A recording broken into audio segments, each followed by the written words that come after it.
Before we get into trading solos, I just want to talk a little bit about gear because the tools that you use basically are the tone. I mean, some of the tone comes from from the way that you play, of course. But the tools are important as well. So I just want to talk a little bit about what I'm using and what you might want to use to get a sound that makes sense for this style. I use a heavy gauge celluloid pick. This happens to be a Fender pick, but really any will do. I like using a pick that's not too heavy. I know I said heavy and it says heavy on it, but as pieces of plastic go, it's certainly not the heaviest kind of pick that you could find. It has some give to it, and I like that. I want a little bit of give. I want a little bit of the clickiness that you get. Let me turn this up so you can hear it. You know, the pick is not just bulldozing its way through the strings. There's a little bit of kind of give and take, and I want that. To me, it helps the electric guitar feel a little bit more like it lives in an acoustic universe. If I just use a super blunt instrument kind of pick that's just going to plow through the strings, you lose some dynamics, you lose some nuance, and it doesn't have that same kind of well, like I said, acoustic-y kind of character, which I think is important for this kind of tone. I'm using flat wound strings. I like them particularly for use in recording. They're just a little quieter. You know, you can hear some string noise, but not as much. I don't think that you have to use them, but I just like how they focus the sound on more of the mid-range frequencies and lower mid frequencies, and you can always bring out the upper frequencies by changing which pickup you're using or using some effects, which I'll talk about in a moment. But I don't want there to be too much noise or too much bite. I want the sound to be kind of smooth. So I find that flat wound strings are good for that. There's a variety of brands that you could check out. D'Addario makes really good flat wound strings. Tomastic makes flat wound strings. Labella makes flat wound strings. Try some out. See what works for you and for your guitar. This guitar is an ES335. May not be the most the first kind of guitar you think of when you think of this style or this sound. Probably a Telecaster would get you more in that zone if you have a Telecaster style guitar. I play this guitar because it's just my number one guitar, and it's pretty versatile. I try to get as much, around all the different kinds of things that I like to play on this guitar. It's my guitar, it's my sound. But if you're really trying to capture, a Bill Frisell kind of sound, or a Julian Lage kind of sound, or a Jim Campolongo kind of sound, a Telecaster type of guitar would make a lot of sense. Effects-wise, throughout this course, I'm going to use a lot of effects, but they're not the kind of things that draw your attention to them so much. They're really subtle.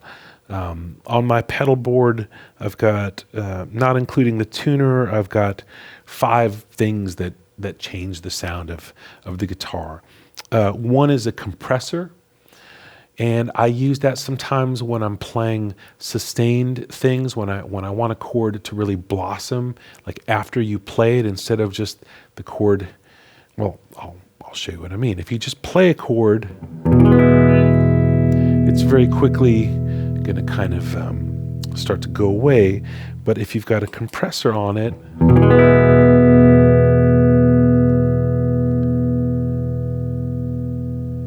it sustains a little bit longer. There's a little more definition in the notes. It just kind of brings a clarity and bloom to the sound. I'm using it on a very, very, very mild setting.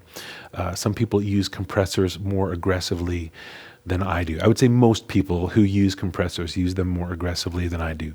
But a little bit of that can be really useful. I've also got a pedal that's essentially a preamp. Specifically, it's made by Exotic Effects, and it's called an RC booster. It's got 4 knobs: volume, gain, bass, and treble. And I use it sometimes, especially with this guitar, to remove a tiny bit of the bass frequencies, so I'm not clouding up what the bass player's doing or what the drummer's doing.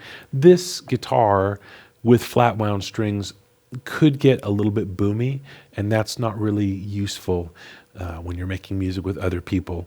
So I'll use the RC booster or maybe some other kind of preamp pedal to just take a little bit of bass away. It's different than what you can do on your amp. A lot of times on your amp you can sort of dial the bass back, but this is a little bit more surgically accurate.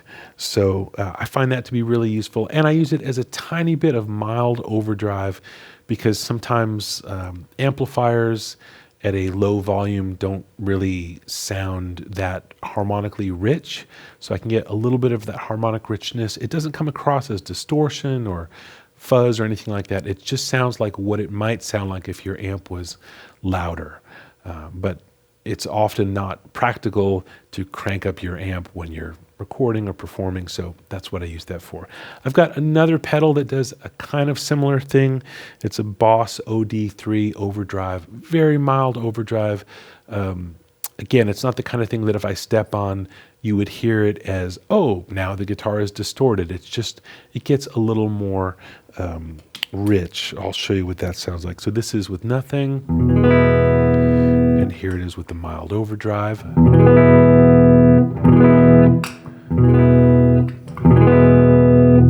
You know, it's getting louder, of course, but there's also just kind of more stuff around the note. I've got a tremolo pedal. Again, you might have an amp that does that, but having a standalone tremolo pedal just gives you more control. You can really dial it in and get a sound that maybe is not available native to your amplifier. The pedal I'm using is a JHS Tidewater. Almost any tremolo pedal will do. I like this one because it's a half space and it doesn't take up a lot of room on my board. And it sounds and feels like amplifier tremolo. You might want to go for something that's more of an effect. There's lots of kinds of tremolos available these days that do things that no amplifier could do. They're more kind of studio oriented or kind of otherworldly. That might be cool. I tend to go for more simple, organic sounds that could come from an amp, but aren't coming from an amp because this gives me more control. And my last pedal on my board is an analog delay. The particular one I use is made by Jam Pedals. It's called a Delay Llama. It's just 3 knobs, really basic. I think it's maybe 600 milliseconds at the maximum. It doesn't have tap tempo. It doesn't have any special features like that. I just use it to give a little bit of atmosphere to the sound sometimes. Again, I'm using it probably at a milder setting than most people would.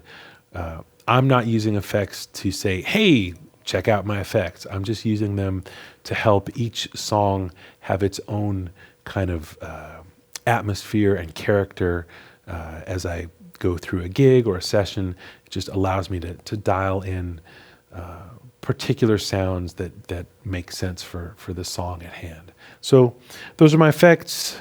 This is my guitar. This is my pick. Those are the tools I'm using to get the sound that I'm looking for. The last part of my signal chain is, of course, the amplifier. The amp that I'm using today is a reissue Fender Princeton Reverb that lives at the studio here. I've got a Princeton Reverb in my own rig at home. I've got a 1968 Princeton Reverb. Sounds great. These sorts of amps are pretty ideal for the sound that I'm going for. It's a clean sound. It's not meant to be a heavy, hard rock sound. It's just clear. All of the notes can be heard whether you're in the low part of the guitar or the middle, or if you go up high. There's not a lot of bad sounds to be found. Whatever you do, it's going to amplify. Princeton Reverb has reverb, of course. It's also got tremolo. So I can do most of what I do with no effects pedals at all if I've got a Princeton reverb. If I need a little bit more kind of breakup, sometimes what I'll do is I'll just run the amp on 10 and turn my guitar down a little bit. And then when I want more of that kind of dirt and drive, I'll just open up the guitar to maximum volume, and I can kind of work it that way. And I'm talking about just small turns, maybe the whole gig. I might live between 7.5 and 10. Maybe that's the range that I'm working in on the volume here. So that's a great amp. I play a lot of gigs at home. I live in Los Angeles, and I'll take my Princeton reverb out and often not bring my pedal board, and it works just fine. But if you've got pedals, you can do more. Another interesting aspect of a Princeton reverb is it's got a 10-inch speaker. Some amplifiers have 12-inch speakers or 15-inch speakers. 10, I think, translates the guitar in a really useful way without adding extra unnecessary boom or woof. It's just a very, hey, here's the sound.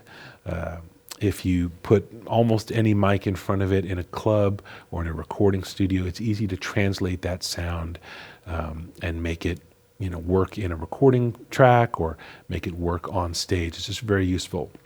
Now, if you've got a bigger amp with a 12-inch speaker, like a deluxe reverb or something like that, that's fine too. Also a useful sound. But in that case, for the clarity, you might want to roll the bass frequencies down at the amp, or as I mentioned, if you've got some kind of preamp on your board, you can kind of tuck those back a little bit. Bass frequencies sound amazing when you're by yourself in a room playing the guitar. You want all that stuff. You want to feel like you're just in a big cathedral and getting, all kinds of frequency stuff ringing out from top to bottom. But when you're actually playing music with people, a lot of those bass frequencies get in the way of what the drums are doing, what the bass is doing, maybe what other chordal instruments might be doing. So that's why I like a Princeton reverb with a 10-inch speaker, and that's why I use pedals to kind of tame the bass frequencies that I'm using. So there you are. That's gear.